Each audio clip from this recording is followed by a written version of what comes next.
Good morning students. पिछले कुछ time में हमने आव्यूह जो है अपना चैप्टर नंबर 3 जो है उसको कंप्लीट किया है। उसके कुछ डाउट्स या जो भी आपके रहे हैं आप लोगों ने किया है, जितना नहीं किया है वो लोग आप टाइम टू टाइम पूछते रहिएगा। आज हम नया चैप्टर स्टार्ट करने वाले हैं जो कि है डिटर्मिनेंट। चैप्टर नंबर 4 है, नाम है डिटर्मिनेंट। इसके लिए सबसे पहले आपको आव्यूह पता होना चाहिए, तभी आप डिटर्मिनेंट सीख पाएंगे।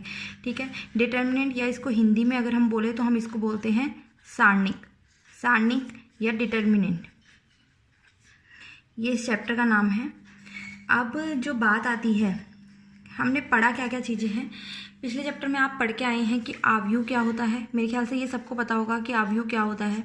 ठीक है, आव्यूह हमने पढ़ा था कि हम जनरली नंबर्स को अरेंज करते हैं और उसको अगर हम इस ब्रेसिस के अंदर लिखते हैं रोज़ और कॉलम्स की फॉर्म में, पंक्ति और स्तंभों की फॉर्म में, तो हम उसको आव्यूह कहते हैं। उसके बाद हमने आव्यूह के प्रकार पढ़े थे। आव्यूह के प्रकारों में एक प्रकार हमने पढ़ा था वर्ग आव्यूह।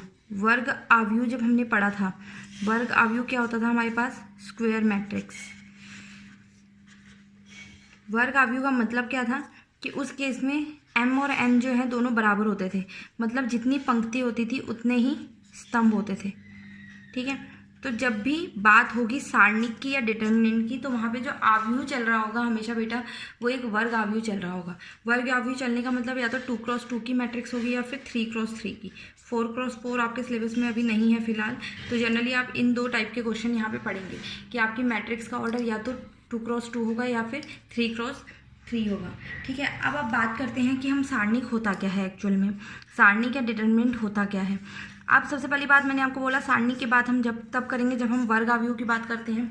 तो अपनी डेफिनेशन को हम वर्ग आव्यूह से स्टार्ट करते हैं। जैसे अगर वर्ग आव्यूह है हमारे पास, कोई भी वर्ग आव्यूह है, ठीक है, मैंने ये लिया वर्ग आव्यूह मेरे पास अगर 2x2 का चल रहा है ABCD, तो इसका ऑर्डर कितना चल रहा है? 2x2।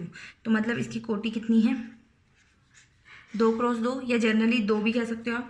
अगर कोटि 2 का कोई वर्ग आव्यूह है तो इस पूरे आव्यूह को हम एक ही संख्या से निरूपित कर सकते हैं, किसी एक संख्या से निरूपित करते हैं, और वो संख्या हमारी क्या कहलाती है? सारणिक कहलाती है। अब आप समझोगे कि वो एक संख्या को हम निरूपित करेंगे तो कैसे करेंगे, वो हम भी पढ़ेंगे। सिर्फ डेफिनेशन पे भी ध्यान दीजिए। डेफिनेशन क्या कहता है कि डेफिनेशन सबसे पहले ये कहता है कि आव्यूह, सारणिक की बात हम तब करते हैं जब आव्यूह हमारा वर्ग आव्यूह होता है। तो प्रत्येक वर्ग आव्यूह, चाहे वो कोटि 2 का हो चाहे वो कोटि 3 का हो, उसको हम एक संख्या से निरूपित कर लेंगे जब, तो वो एक पर्टिकुलर संख्या जो होती है वो आपकी सारणिक कहलाती है। ठीक है, तो जैसे कि मान लीजिए ये A, मान लीजिए ये आव्यूह A था। ठीक है, ये कोई आव्यूह A था। अगर मैं बात कर रही हूँ A के सारणिक की, तो उसको यूँ लिखूंगी मैं, A के दोनों तरफ मॉड लगा दूंगी, मॉड A, या फिर मैं लिख सकती हूँ डिटर्मिनेंट ऑफ A, और या फिर ये जो आपने नंबर वो लिखी थी, सॉरी आव्यूह लिखा था, उसके दोनों तरफ भी ब्रेसेस की जगह पे आप क्या कर दोगे? लाइंस लगा दोगे। तो ये आपका क्या है? सारणिक को डिनोट करने का तरीका है, मतलब इसकी नोटेशन है, इसको कैसे आप दर्शाएंगे। ठीक है, या दर्शाने का तरीका, या फिर हम कह सकते हैं नोटेशन कि कैसे इसको डिनोट करेंगे हम। ठीक, तो ये हमारे पास सारणिक की नोटेशन हो गई। तो क्लियर है, मतलब हम बात कर रहे हैं इसको। अब आप सोचोगे कि मॉडुलस को भी हम ऐसे लिखते हैं, मॉड ए भी होता है जनरली, अगर हमें मॉड ए दिखाना है, पर इसको मॉड रीड नहीं करोगे। इसको जब भी आप पढ़ोगे, इसको आप पढ़ोगे डिटर्मिनेंट ऑफ ए, या फिर आप कह सकते हो ए का सारणिक। क्लियर है, इसको या तो कहेंगे डिटर्मिनेंट ऑफ ए या फिर ए का सारणिक। ठीक है, अब बात आई हमारे पास कि वर्ग आव्यूह होते किस किस तरीके के। मैंने कहा आपके सिलेबस में 4x4 की वर्ग आव्यूह आप नहीं पढ़ेंगे। सारणिक में हम बात करते हैं वर्ग आव्यूह की, तो बचे कौन से? एक 1x1 का बचा, 2x2 का बचा, 3x3 का बचा। अगर हम बात करेंगे 1x1 के वर्ग आव्यूह की, ठीक है, तो हर एक हम डिस्कस करेंगे। फर्स्ट केस में बता रही हूँ, अगर हम बात कर रहे हैं कि 1x1 का वर्ग आव्यूह है हमारे पास, 1x1 कोटि वाला वर्ग आव्यूह है, इसका मतलब ए जो है उसमें एक ही एलिमेंट होगा। ठीक है, ए में एक ही एलिमेंट होगा, तो 1x1 वाला तो सिंपल होता है, अगर उसके डिटर्मिनेंट की बात करें तो वही एलिमेंट उसका डिटर्मिनेंट बन जाता है। क्लियर है, वैसे ऐसा क्वेश्चन आएगा नहीं आपके सिलेबस में, जो भी आएगा वो 2x2 या 3x3 वाला आएगा। तो अब ध्यान से देखिएगा, 2x2 वाला मैं बताने वाली हूँ। इस एक्सरसाइज में सिर्फ आपको डिटर्मिनेंट ही निकालनी है।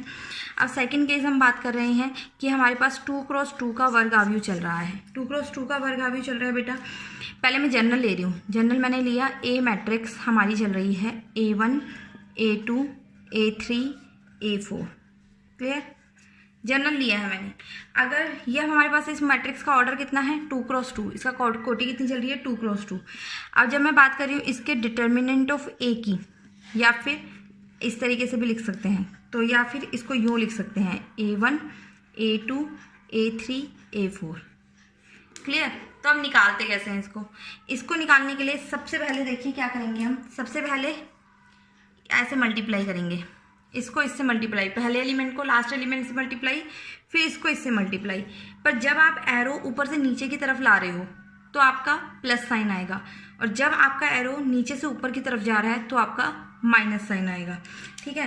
क्लियर है? मतलब ये क्या बनेगा A1 इंटू A4, अब ऊपर की तरफ एरो आ रहा है, माइनस A3 इंटू A2, तो ये इसका सारणिक आ जाएगा।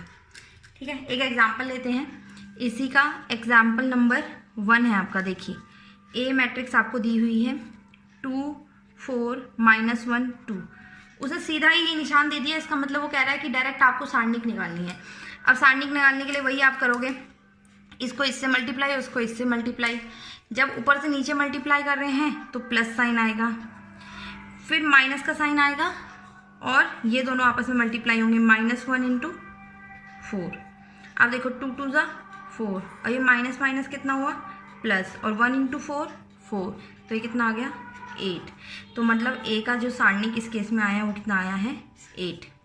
इस तरीके से आप 2x2 के जो है वो सारणिक निकाल सकते हैं। क्लियर है? इससे अगला एग्जाम्पल है जो आपके एक्सरसाइज में, एग्जाम्पल का देखिए, एक्सरसाइज का ये एग्जाम्पल आपका एग्जाम्पल नंबर 2 आपको दिया हुआ है determinant x x+1 x -1 x। तो उसी तरीके से करेंगे, पहले ऊपर से नीचे मल्टीप्लाई करेंगे, फिर नीचे से ऊपर मल्टीप्लाई करेंगे। जब ऊपर से नीचे मल्टीप्लाई करेंगे बनेगा x इंटू एक्स, और जब नीचे से ऊपर मल्टीप्लाई करते हैं पहले बेटा माइनस का साइन आता है, माइनस का साइन x+1 इंटू x -1। अब x को x से किया कितना हो गया x²। अब इसको ध्यान से देखिए, ये फॉर्मूला बन रहा है a + b a - b, a + b a - b कितना होता है a² - b², तो ब्रैकेट के अंदर x² - 1। अब बाहर क्या साइन था बेटा माइनस का, अंदर क्या है प्लस, अंदर के साइन चेंज हो जाएंगे, ये x² माइनस हो जाएगा 1 प्लस x² से x² कैंसिल, तो सारणिक कितना आ गया 1। इस तरीके से आप 2x2 वाली मैट्रिक्स जो है उनके सारणिक निकाल सकते हैं। ठीक है? सो आपकी एक्सरसाइज के जो क्वेश्चन नंबर 1 2 हैं, 1 2 3, थर्ड और फोर्थ में से एक मैं करवा दूंगी आपको, वो आप खुद करेंगे। क्लियर है आपको? मेरे ख्याल से ये हो गया होगा। अब हम बात करते हैं 3x3 ऑर्डर वाली सारणी कैसे आप सॉल्व करेंगे। ठीक है? 3x3 ऑर्डर की सारणी को सॉल्व करने का तरीका बताते हैं। देखिए डायरेक्ट एग्जाम्पल से ही मैं बता रही हूँ। अभी लास्ट केस है 3x3 वाले आव्यूह या वर्ग आव्यूह वाली सारणी को हम सॉल्व करेंगे। एक एग्जाम्पल लेते हैं, एक्सरसाइज का ही क्वेश्चन करते हैं, एग्जाम्पल को रहने देते हैं। 5th क्वेश्चन जो है एक्सरसाइज 4.1 का 5th क्वेश्चन का फर्स्ट पार्ट में आपको करा रही हूँ। ए मैट्रिक्स मैंने इसको ले लिया, सारणी का आपको दिया है, ध्यान से देखिएगा 3 -1 -2 0 0 -1 3 -5 0, इसको आपको हल करना है। ठीक है? अभी बात आई थी आपकी कि हम 2x2 में तो डायरेक्ट मल्टीप्लाई कर देते थे, 4 ही एलिमेंट होते थे, 2 को मल्टीप्लाई किया ऊपर से नीचे, फिर अगले 2 को नीचे से ऊपर, इस तरीके से मल्टीप्लाई कर देते थे। पर जब आप बात करते हो कि आपको 3x3 वाली ऑर्डर की मैट्रिक्स का वो निकालना है सारणी, तो उस केस में हम कैसे करेंगे। अब आप एक चीज़ इसके लिए ध्यान से देखना पड़ेगा आपको या तो इसको बेटा इवेलुएट करना है, इसको हल करना है। आप वो हल कैसे कर सकते हो, किसी पंक्ति की तरफ से भी हल कर सकते हो या किसी स्तंभ की तरफ से भी हल कर सकते हो। ठीक है? अब वो कैसे होगा, देखो अगर हम इस पंक्ति की तरफ से हल करें या हम एक स्तंभ की तरफ से हल करें, दोनों में आंसर सेम होगा। पहले एक बार ध्यान से देखिए, A11 ये क्या होगा एलिमेंट, A12 ये क्या एलिमेंट होगा, A13। अब देखो ध्यान से देखो, अब मैं डिटर्मिनेंट ऑफ ए निकाल रही हूँ और मैं एक्सटेंड कैसे कर रही हूँ R1 की ओर से। ठीक है? पंक्ति R1 की ओर से हल करने पर। ठीक है?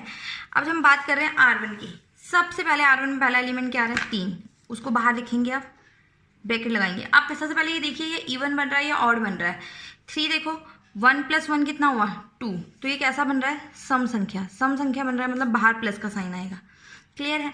अब जब 3 आपने ले लिया तो 3 के इधर वाली पंक्ति और इधर वाले कॉलम इन दोनों को छोड़ देंगे, बचे ये 4 एलिमेंट, इनको उसी तरीके से हल करेंगे, ऐसे और ऐसे। अब देखो 0 को 0 से मल्टीप्लाई किया, फिर ऊपर की तरफ माइनस का साइन, -1 × -5। क्लियर। अब बात आती है सेकेंड एलिमेंट की। सेकेंड एलिमेंट क्या चल रहा है -1, पर सबसे पहले ये पोजीशन देखो क्या चल रही है, 1 + 2 कितना हुआ 3। 3 क्या होती है विषम संख्या, अगर विषम संख्या तो यहाँ कैसा साइन आएगा माइनस का, और फिर बाद में -1 चल ही रहा था। अब अंदर देखो ये वाली पंक्ति और कॉलम को छोड़ोगे कैसे मल्टीप्लाई होगा, 0 0 से मल्टीप्लाई होगा, 3 -1 से मल्टीप्लाई होगा, 0 × 0 माइनस का साइन, 3 × -1। क्लियर। अब बचा R1 का तीसरा एलिमेंट कितना है -2। -2 बाहर लेंगे, साइन देखो 3 + 1 कितना होता है 4, ये भी एक सम संख्या, तो साइन प्लस का ही आएगा। फिर इसको और इसको छोड़ दो, ये 4 एलिमेंट बचे, 0 को -3 से मल्टीप्लाई किया, फिर -0 को 3 से मल्टीप्लाई किया। अब देखते हैं क्या बना, इस तरीके से ही हल हो जाएगा। अभी आपको इससे भी आसान तरीका बताऊंगी, देखो 3 0 minus minus plus plus minus minus, minus का 5, माइनस माइनस +1, माइनस माइनस +3, -2, ये 0 ही हो जाएगा। अब देखो प्लस माइनस माइनस, माइनस का 15, प्लस का 3, माइनस का 0, -15 में से 3 गए, माइनस का 12, ये आपका डिटर्मिनेंट ऑफ ए आ जाएगा। क्लियर है।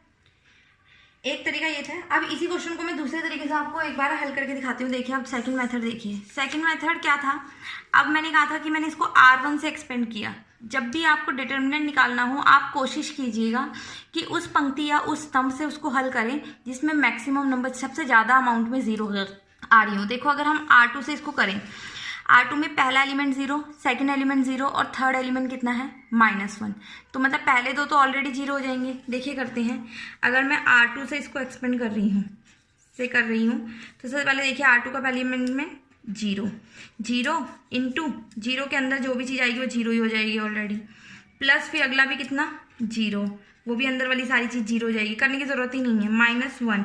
अब ये कौन सा एलिमेंट बनेगा ये देखना पड़ेगा, 8 2 3, 2 + 3 कैसी होती है विषम संख्या, मतलब माइनस का 1 आएगा। अंदर देखो इसको और इसको छोड़ दो तो ये 3 -3 से मल्टीप्लाई होगा, 3 × -3, और ये उससे मल्टीप्लाई होगा -3 × -1। देखो क्या बनेगा, माइनस माइनस +1 -9 -3, तो ये कितना बन जाएगा आपका -12। हल करके सेम ही आएगा। आप बस ये कीजिएगा कि क्वेश्चन नंबर 5 तक ट्राई कीजिएगा, बाकी अगर नहीं समझ में आता है तो मैं दोबारा समझाऊंगी। अभी के लिए इतना ही।